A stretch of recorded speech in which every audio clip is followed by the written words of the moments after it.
Welcome back to my YouTube channel study learner. 25 दिसंबर के current affairs के question हैं जो कि फुल पत्ती वाली क्लास का रिवीजन है। पहला क्वेश्चन है, यूनेस्को ने दुनिया की सबसे खूबसूरत हवाई अड्डा किसे नामित किया है? तो यूनेस्को ने जो दुनिया का सबसे खूबसूरत हवाई अड्डा है उसे नामित किया है कैंपगोड़ा हवाई अड्डा, जो कि बेंगलुरु में स्थित है। इसको है जो खूबसूरत हवाई अड्डा नामित किया है किसने? तो यूनेस्को ने। भारत का ये एकमात्र एयरपोर्ट है जो टर्मिनल 2 इसमें शामिल है। यूनेस्को का हेडक्वार्टर कहाँ पे है? तो पेरिस, फ्रांस में है। यूनेस्को की अमूर्त धरोहर में कितने हैं? तो 15 है भारत की। तो गरबा नृत्य है जो 15वीं नंबर की है। यूनेस्को के 42वां विश्व हेरिटेज कौन सा? World heritage. तो हलेश्वर मंदिर, जो कि कर्नाटक में स्थित है। 41वां नंबर का शांति निकेतन है। इसकी स्थापना रविन्द्रनाथ टैगोर ने की थी। पश्चिम बंगाल में स्थित है। सृजनात्मक सूची में दो भारतीय शहर शामिल हुए हैं। एक ग्वालियर, जो कि एमपी का है, और दूसरा है कोझिकोड, जो कि केरल का है। भारत के बायोस्फीयर रिजर्व जो एमबीपी में शामिल है। तो 12 भारत के बायोस्फीयर शामिल है एमबीपी में। और भारत के टोटल कितने बायोस्फीयर हैं? तो 18 हैं। शामिल कितने हैं? 12 हैं। क्वेश्चन नंबर सेकंड है, 75वें भारतीय गणतंत्र दिवस 2024 समारोह के मुख्य अतिथि कौन होंगे? तो एमैनुअल मैक्रों ये हैं जो 75 भारतीय गणतंत्र दिवस 2024 के चीफ गेस्ट होंगे। ये फ्रांस के राष्ट्रपति हैं एमैनुअल मैक्रों। और जो 74 वाला था उसके कौन थे? तो 74 वाले जो भारतीय गणतंत्र दिवस था उसके चीफ गेस्ट अब्दुल फतेह सीसी थे। ये हैं जो मिस्र के राष्ट्रपति हैं। और पहली बार जब 26 जनवरी 1950 को गणतंत्र दिवस हुआ था तो पहली बार चीफ गेस्ट कौन था? तो सुकर्णो थे, जो कि इंडोनेशिया के राष्ट्रपति थे। ये चीफ गेस्ट थे पहली बार। बास्टिल डे परेड कब मनाया जाता है? तो 14 जुलाई को मनाया जाता है। लीजन द ऑनर अवार्ड से किसे सम्मानित किया गया है? तो लीजन द ऑनर सम्मानित किया गया है ललिता अंबिका को। और ललिता अंबिका है जो गगनयान की हेड है। COP21 कहाँ पे हुए? तो COP21 पेरिस में हुए हैं। और इसी में ही इंडिया और फ्रांस ने एक संगठन बनाया जिसका नाम है अंतर्राष्ट्रीय सौर गठबंधन। इसका मुख्यालय कहाँ पे है? ये इसका मुख्यालय गुरुग्राम, हरियाणा है। क्वेश्चन नंबर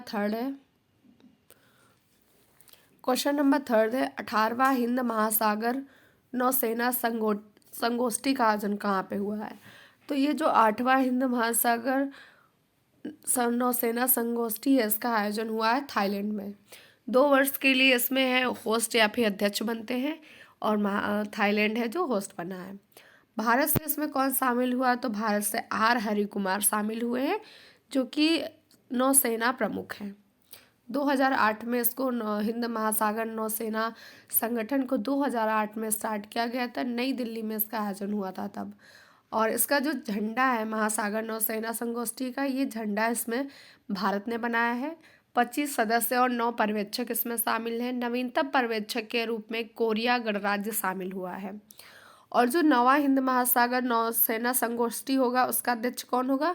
तो 9वें नंबर का होगा भारत, इसका होस्ट होगा। सफ़ेद हाथियों का देश किसे कहते हैं? सफ़ेद हाथियों का देश थाईलैंड को कहते हैं। गोल्डन पैगोडा देश म्यांमार को कहते हैं। ब्लैक पैगोडा देश सूर्य मंदिर कोणार्क को कहते हैं। और सप्त पैगोडा किसे कहते हैं? तो सप्त पैगोडा रथ मंदिर, जो कि तमिलनाडु में स्थित है, उसे कहते हैं। गोल्डन ट्रायंगल क्या है? तो गोल्डन ट्रायंगल है जो इलीगल रूप से अफीम की खेती होती है उसके लिए फेमस है गोल्डन ट्रायंगल। और गोल्डन ट्रायंगल में कौन कौन शामिल है? गोल्डन ट्रायंगल में म्यांमार है, लाओस है और थाईलैंड है। नेक्स्ट है गोल्डन क्राइसेंट में कौन कौन शामिल है? तो ये भी अफीम की खेती के लिए ही है गोल्डन क्राइसेंट। गोल्डन क्राइसेंट में ईरान, अफगानिस्तान और पाकिस्तान शामिल है। हिंद महासागर का सबसे बड़ा द्वीप कौन है? तो मेडागास्कर है जो हिंद महासागर का सबसे बड़ा द्वीप है। क्वेश्चन नंबर 4 है, खराब कोलेस्ट्रॉल को कम करने के लिए टीका विकसित किसने किया है? तो खराब कोलेस्ट्रॉल होता है उसको एलडीएल कहते हैं, लो डेंसिटी लिपोप्रोटीन इसका फुल फॉर्म होता है एलडीएल का। यह है जो रक्त वाहिनी होती है जो उसमें चिपक जाता है और इससे हार्ट अटैक आ जाता है। इसके लिए है PCK59 प्रोटीन समाप्त करने के लिए यूनिवर्सिटी ऑफ मैक्सिको ने एक टीका बनाया है। ये मंथ में 2 बार लगेगा और ये है टीका विकसित किसने किया है? तो यूनिवर्सिटी ऑफ मैक्सिको जो कि यूएसए में स्थित है, इसने किया है। मनुष्य में भोजन के रूप में ग्लाइकोजन के रूप में संचित रहता है। जो मनुष्य में भोजन है किस रूप में संचित रहता है? ग्लाइकोजन के रूप में। वसा में घुलनशील कौन सी विटामिन है? तो वसा में है जो ए, विटामिन डी, विटामिन ई और विटामिन के। अगर जल में पूछता है तो जल में हो जाएगा विटामिन बी और विटामिन सी, ये जल में घुलनशील होती हैं। एल्केन है, अल्काइन है, और एल्कीन में जो कार्बन कार्बन के बंध के मध्य कौन कौन से बंध बनते हैं? तो एल्केन में है जो एकल बंध होता है, एल्कीन में डबल बंध होता है, एल्काइन में ट्रिपल बंध होता है। इसका सूत्र होता है CnH2n+2, ये एल्केन का है। एल्कीन का होता है CnH2n होता है, एल्काइन का CnH2n-2 होता है एल्काइन का। क्वेश्चन नंबर 5 है, प्रोजेक्ट प्रयास का शुभारंभ किसने किया है? तो प्रोजेक्ट प्रयास का शुभारंभ विश्व प्रवासन संगठन ने किया है। और ये क्यों किया गया है इसका शुभारंभ? क्योंकि जो भारतीय श्रमिक हैं उनको सुरक्षित और नियमित प्रवासन की सुविधा उपलब्ध कराने के लिए इस प्रोजेक्ट को स्टार्ट किया गया है। और प्रोजेक्ट प्रयास को किसने स्टार्ट किया है? तो विश्व प्रवासन संगठन, जिसकी स्थापना 1951 में हुई थी और इसका हेडक्वार्टर स्विट्जरलैंड में है। यशो भूमि सेंटर ये कहाँ पे है? तो नई दिल्ली में है और इसी में ही P20 है। G20 भारत मंडपम में आयोजन किया गया। भारत की राजधानी दिल्ली कब बनी? तो दिल्ली बनने के लिए घोषणा 1911 में हुई और राजधानी बनी 1912 में। और दिल्ली पर शासन करने वाले जो वंश थे उनके बारे में है, तो गुलाम वंश, खिलजी वंश, तुगलक वंश, सैयद वंश, लोधी वंश। तो इसका एक ट्रिक होता है जीके, तो सही से याद कर लेते हैं। तो जीके से हो जाएगा गुलाम वंश, के से हो जाएगा खिलजी वंश, टी से हो जाएगा तुगलक वंश, एस से हो जाएगा सैयद वंश, और सही से याद कर लेते तो लेते से लोधी वंश हो जाएगा। तो ये हो गया दिल्ली पर शासन करने का क्रम, पूछा जाता है, याद रखिएगा। सेंट्रल विस्टा प्रोजेक्ट किससे रिलेटेड है? तो सेंट्रल विस्टा प्रोजेक्ट संबंधित है नई संसद भवन के निर्माण से और इसका उद्घाटन 28 मई को हुआ था। वीर सावरकर की जयंती पर प्रधानमंत्री मोदी जी ने किया था। क्वेश्चन नंबर 6 है, खेल मंत्रालय ने किसे निलंबित किया है?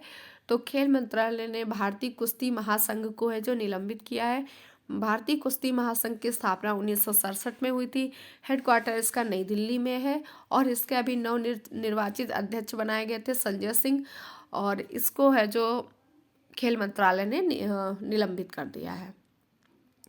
सात्विक और चिराग की जोड़ी ने राजीव खेल रत्न पुरस्कार जीता है। बीसीसीआई के हेड कौन है? रोजर बिन्नी है। और भारतीय ओलंपिक कमेटी के अध्यक्ष कौन है? तो महिला है पीटी उषा। और विजय हजारे कप है जो क्रिकेट से रिलेटेड है। Deodhar trophy, C K Naidu trophy, ये भी है जो क्रिकेट से रिलेटेड है। डूरंड ट्रॉफी और संतोष ट्रॉफी फुटबॉल से रिलेटेड है। डेविस कप टेनिस से संबंधित है। राइडर कप है जो गोल्फ से रिलेटेड है। क्वेश्चन नंबर 7 है, छठे खेलो इंडिया यूथ गेम्स का शुभंकर कौन सा है? तो वीरा मंगाई वेलू नाचियर है जो छठे खेलो इंडिया यूथ गेम्स का शुभंकर है। वीरा मंगाई, ये वेलू नाचियार जो थी रामानाथपुरम की रानी थी, जो अंग्रेजों से लड़ने वाली पहली महिला रानी थी। इनका नाम था वेलू नाचियार। और ये जो छठे इंडियन यूथ गेम्स हैं ये कहाँ पे होंगे? तमिलनाडु में। तमिलनाडु पे 3 जगह पे होंगे, 4 जगह पे होंगे, चेन्नई, त्रिची, मदुरई और कोयम्बटूर में। और इसमें है जो स्क्वैश गेम भी शामिल किया जाएगा। 5वें नंबर वाले हैं जो एमपी में हुए थे, आशा शुभंकर था, और सबसे पहले 2018 में हुआ था, दिल्ली में हुआ था। नेक्स्ट क्वेश्चन है, टोक्यो ओलंपिक 2020, इसका शुभंकर मिराई तोबा है। 19वें पैरा एशियन गेम्स, इसका शुभंकर फेई पच्छी था। कॉमनवेल्थ गेम्स 2022 का शुभंकर पेरी धाबुल था। और 37 वाले जो नेशनल गेम्स हैं गोवा में हुए थे, इसका शुभंकर मोगा था। फीफा वर्ल्ड कप 2022, इसका शुभंकर लाइव था। और महिला फीफा वर्ल्ड कप का शुभंकर तजुनी है। खेलो इंडिया पैरा गेम्स जो कि नई दिल्ली में हुए, उज्ज्वला इसका शुभंकर था।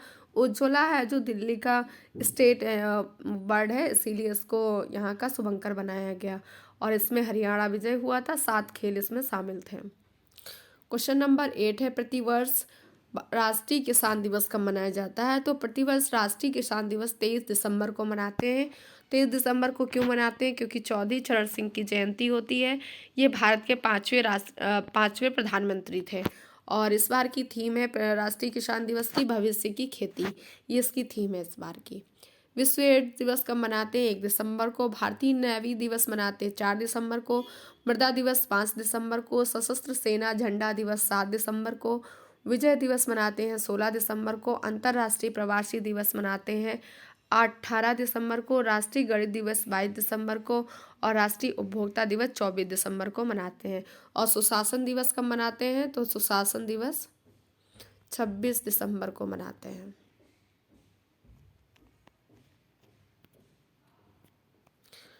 क्वेश्चन नंबर 9 है, पाट मित्रों एप्लीकेशन किसने लॉन्च की है? तो पाट मित्रों एप्लीकेशन लॉन्च की है कपड़ा मंत्रालय ने।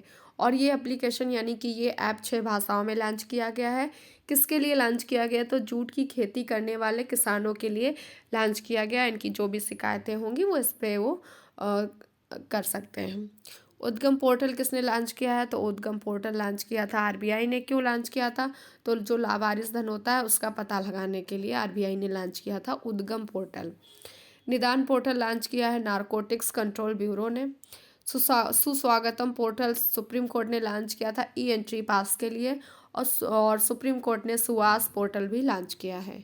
ई अमृत पोर्टल है जो नीति आयोग ने लॉन्च किया है इलेक्ट्रिक व्हीकल को बढ़ावा देने के लिए। क्वेश्चन नंबर 10 है, बिस्लेरी ने अपना पहला वैश्विक ब्रांड एम्बेसडर किसे नियुक्त किया है? तो बिस्लेरी ने अपना पहला वैश्विक ब्रांड एम्बेसडर है ये वाला, तो दीपिका पादुकोण को नियुक्त किया गया है। और इसमें अभियान एक चलाया गया है हैशटैग ड्रिंक इट अप अभियान भी चलाया गया है। ये इंपॉर्टेंट है, याद रखिएगा। एसबीआई का ब्रांड एम्बेसडर कौन है? तो एम एस धोनी है। जर्सी नंबर 7 है एम एस धोनी की।